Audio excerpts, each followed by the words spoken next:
ओम नमः शिवाय गुरवे सच्चिदानंदमूर्तये निष्प्रपंचाय शांताय निरालंबाय तेजसे।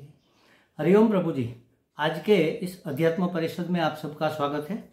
आज का प्रश्न जबलपुर से मनोहर गाजरा जी का है। उन्होंने पूछा है कि देह की आसक्ति कैसे छूटे। देहासक्ति कैसे छूटे, ये हर एक साधक का प्रश्न होता है और हर एक साधन ने कम से कम एक दो बार तो किसी न किसी महात्मा को पूछा होगा और हर एक महात्माओं ने इनके उत्तर दिए हैं।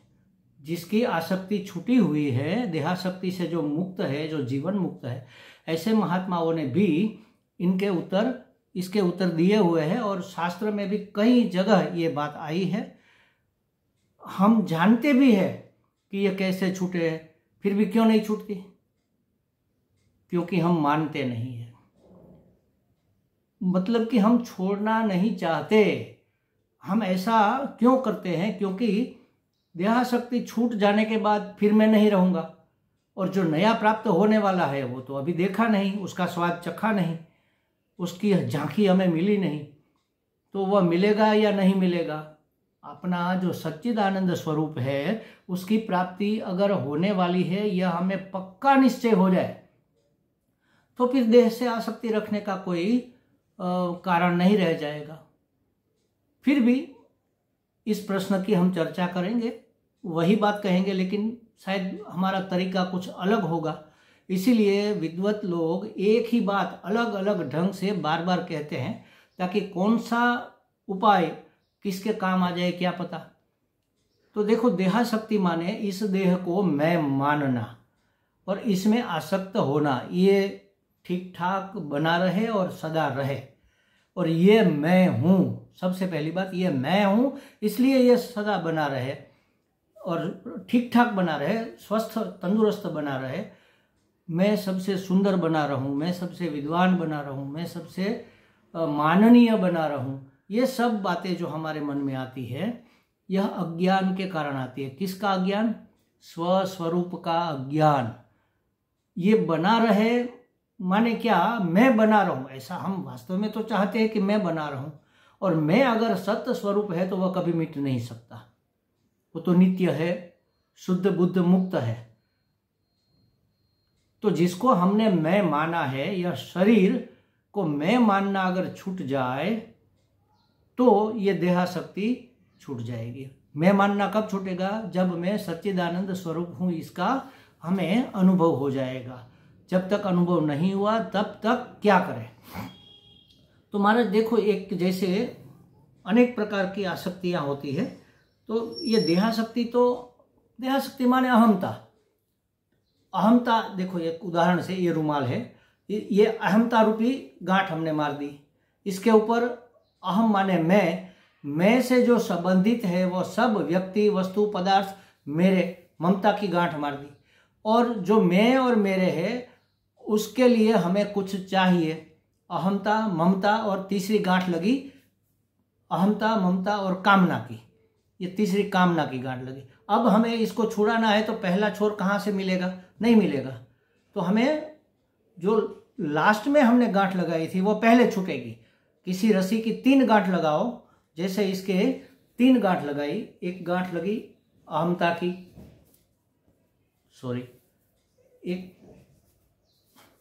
एक गांठ हमने लगाई है अहमता की, फिर इसके ऊपर लगाई ममता की, फिर इसके ऊपर लगाई कामना की। तो ये बिल्कुल गंठा बन गया, समझ लो। अब हमें अहमता छोड़नी है तो पहले क्या छोड़ना पड़ेगा? पहले हमें कामना छोड़नी पड़ेगी।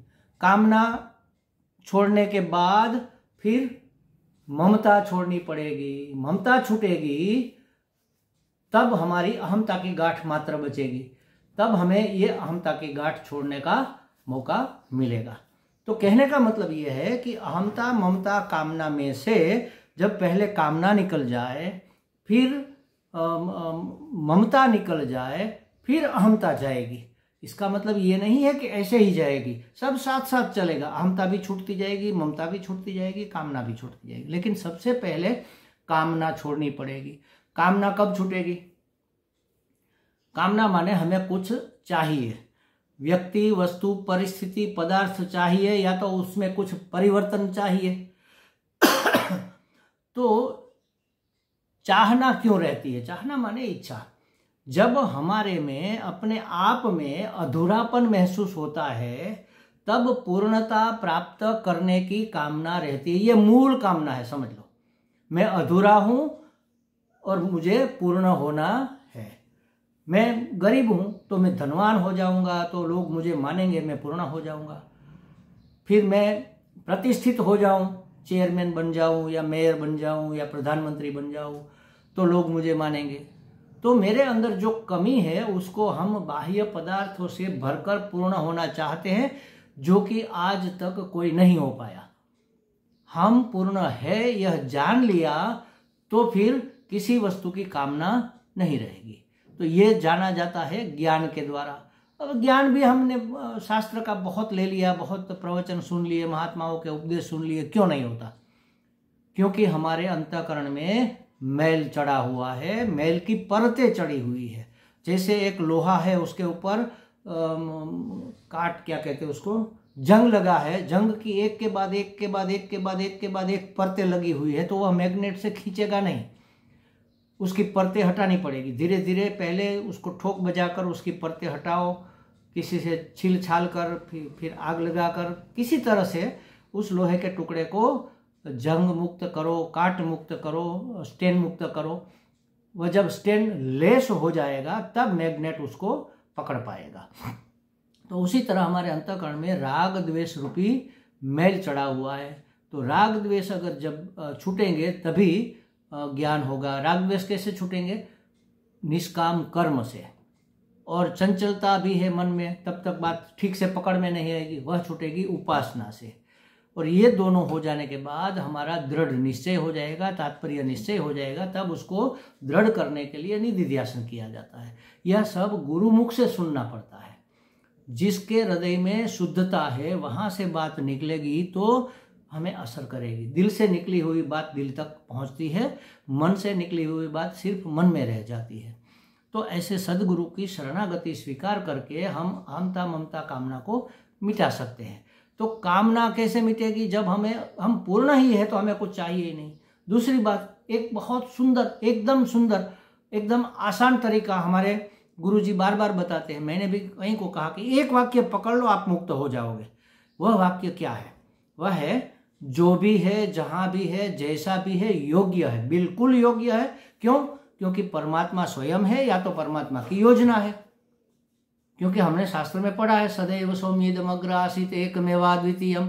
एकमात्र सत परमात्मा ही सबसे पहले था, और था ही था मात्र, कुछ करता धरता नहीं था। तो ये सब आया कहाँ से?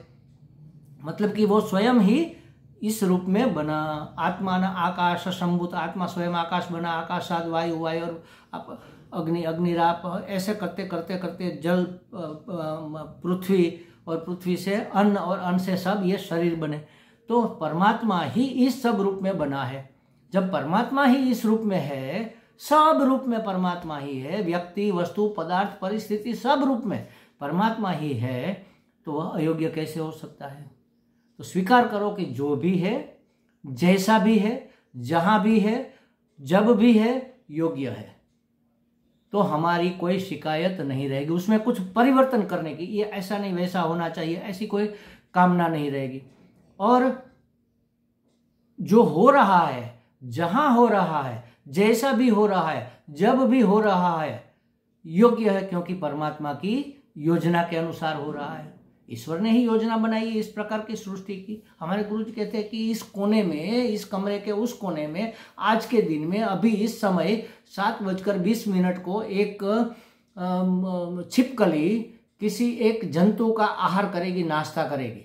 तो ये बात कब तय हुई? जब सृष्टि का सर्जन हुआ, तभी यह योजना बनी हुई है कि इस तारीख को, इस वार को, इस साल को, इस स्थान को, इस जीव को इस प्रकार का भोजन मिलने वाला है। ये परमात्मा की योजना।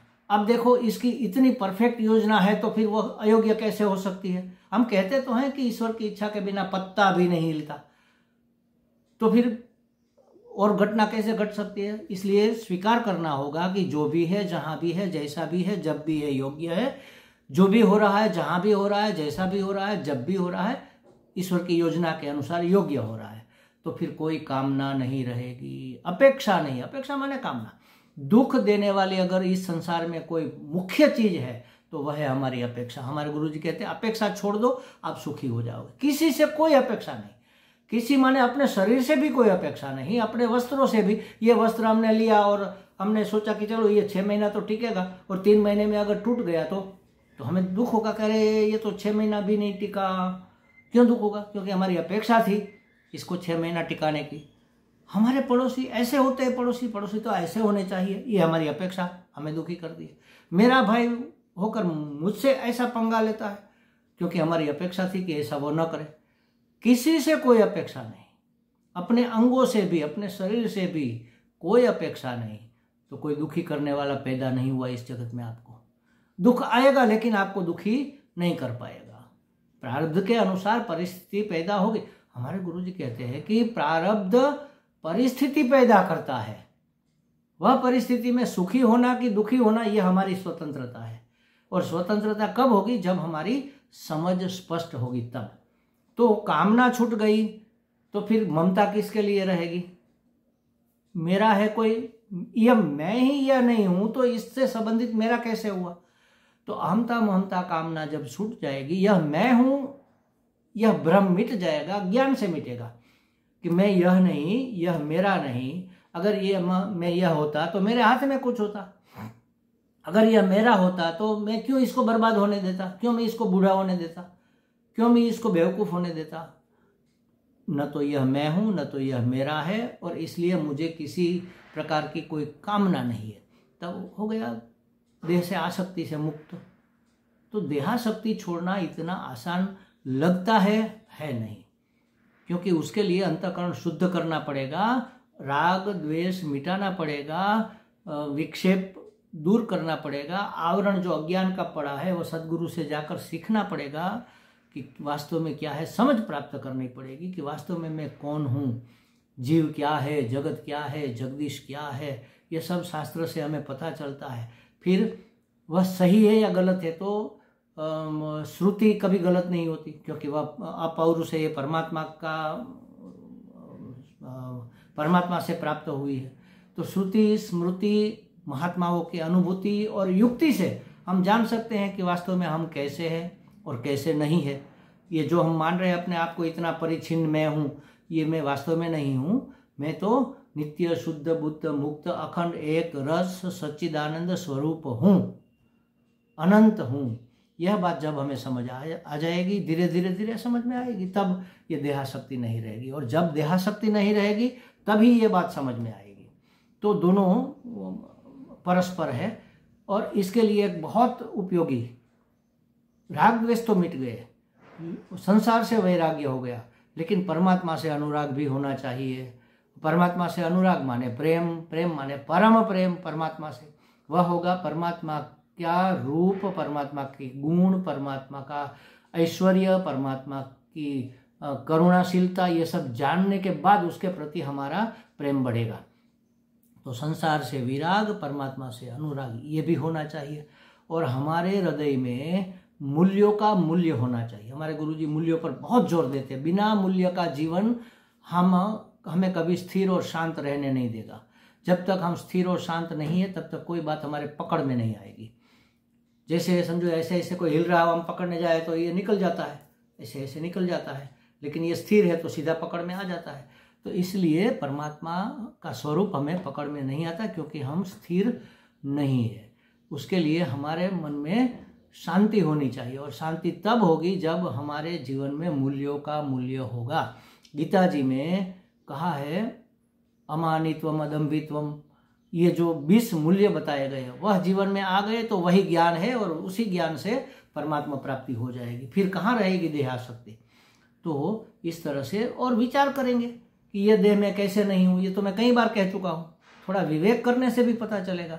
बचपन में देह कैसा था, छोटा सा 25 किलो का, तो अब हम कूदते फांदते खेलते हंसते रहते थे। वह देह कहाँ गया? अब नहीं रहा।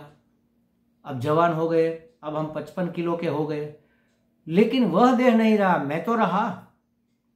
वह देह चला गया तो मैं आधा नहीं हो गया, मैं तो रहा और पूरा का पूरा रहा और वही का वही रहा। इसका मतलब ये है कि देह में नहीं हूं। अगर देह में होता तो मैं भी आधा हो जाता। बचपन चला गया, जवानी आ गई, माने आधा जीवन चला गया या 1/4 चला गया समझ लो। लेकिन मैं तो नहीं चला गया, मैं तो पूरा का पूरा हूं और वही का वही हूं। तो इस तरह से अनेक युक्तियों से भी हम जान सकते हैं कि यह देह में नहीं हो सकता। तो महाराज, श्रुति से, स्मृति से, महात्माओं की अनुभूति से और ऐसी युक्ति से हम जान ले कि यह देह में नहीं हूं, तब देहासक्ति छूट जाएगी। इसका लालन पालन, इसको श्रृंगार करने की, इसको सजाए रखने की, बनाए रखने की जो आसक्ति है और इसी को मैं मानने की जो बुद्धि है, मैं बुद्धि है, इसी का नाम आसक्ति, देहासक्ति है। ये धीरे धीरे धीरे धीरे कम होती जाएगी। ये मैं नहीं हूँ, ये मेरा नहीं है। ठीक है, साधन है हमारे लिए, परमार्थ की प्राप्ति का साधन है, तो इसको संभाल के रखेंगे। ठीक है, इसको भोजन देंगे, इसको आराम देंगे, इसको नींद देंगे।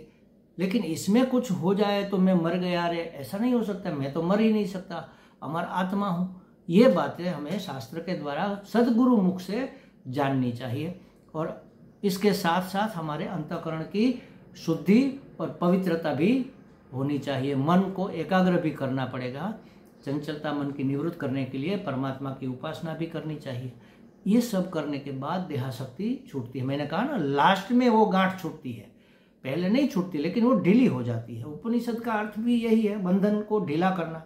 पहले कामना छूटेगी, फिर ममता छूटेगी, फिर अहमता। अहम तो सबसे लास्ट में गिरता है महाराज।